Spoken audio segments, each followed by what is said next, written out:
Barcelona was finally playing on the early slate, and at the beginning, they were playing alright, but after the payment to the refs went through, Olympiacos got a terrible red card. And then they were so cooked. We know that Barcelona's defense sucks, but their offense against the non-Big Five with the man advantage, this game was honestly a snoozer. I think 99% of the viewers were still watching the Barcelona game, but two small teams ending in a draw? Next. Haram ball this, haram ball that. They lied to you. This was such a trap game, by the way. Everyone online was like, easy 0-0 draw. Watch both of these teams park the bus. This was the easiest over 2.5 of all time. What people forget is that both of these teams can actually score, right? Unlike Getafe, these two teams actually have a good attack. Granted though, while I did expect them to score over 2.5 goals total, I thought it was going to be more of a 2-2 draw and not Arsenal just bending over Atletico. You know, they still had to be set piece merchants though. This game was absolutely hectic. Just 25 minutes in, Ilya gets a yellow for having a left arm, which didn't matter anyways because Grimaldo missed the penalty. Then, up a goal, PSG got an early advantage with a dumb elbow foul by Andrich, which was a yellow that the VAR ended up turning red. Fair.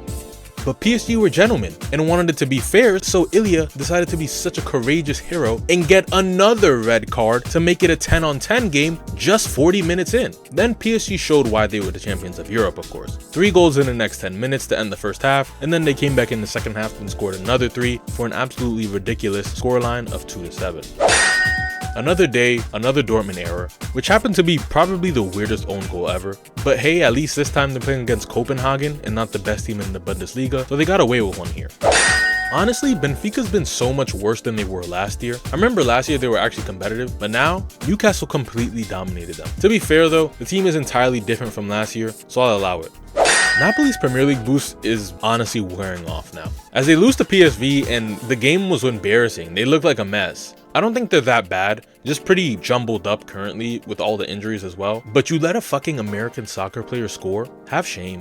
USG Inter and Villarreal Man City are the type of games you just watch on SofaScore on your phone just to make sure your bet goes through, but you're not actually watching it when you can be watching like Arsenal Atletico or Leverkusen PSG. They were expected to dominate these games and did their job, and you know who scored again. 12th game in a row, by the way. While the first day had 6 teams score 4 goals, day 2 only had 3. Korbag got off to a hot start as they scored in the first minute and then just decided to disappear for some reason. Honestly, to me, Athletic Club isn't even that good, but it's Korbag, so what did we really expect? Bodo Glimt makes me miss the young boys. Pause. But the scoreline doesn't do this game justice at all. Victor Osimhen was player of the week to me because holy shit, he was actually cooking the entire game. I still think he's a big 5 caliber striker. Chelsea could have used him, but maybe he'll get a move in January, who knows. Spurs should have absolutely lost this game. It's like they were just trying to stay afloat the entire game, but Vicario saved them with ridiculous save after save, adding up to 8 total. Monaco, that's what you guys get when you have an American as your striker. Another draw. Atalanta have scored 1 goal 3 weeks into October, by the way. They actually completely dominated Praha, but clearly have a drawing kink, as they have drew 3 out of their last 4 games. Okay, I knew Ajax was bad recently, but holy shit, Chelsea embarrassed them. 5 goals and 3 by teenagers is ridiculous. Even you, yes you, could have scored. Ajax have won the Champions League before though. They can't be that bad. Let's see where they're at on the table. I mean, I didn't expect them to be up here. Oh look, there's Korbag. There's USG in the final playoff spot. But where's Ajax? Oh my god. Holy shit. 36th place with 11 goals allowed in 3 games. My glorious baby boy Florian Wirtz with 2 assists. Fuck 007. And no, the Bundesliga boost doesn't matter. This is like when you hook up with your ex after you guys broke up. Anyway, I never liked the idea of the Isak signing, and I still don't. Ekatike and Chiesa constantly play better than him and don't mess up the team chemistry. Bundy boys. Bayern score a lot, Harry Kane score again, Bayern win. Unlike my other GOATs, Mbappe didn't score.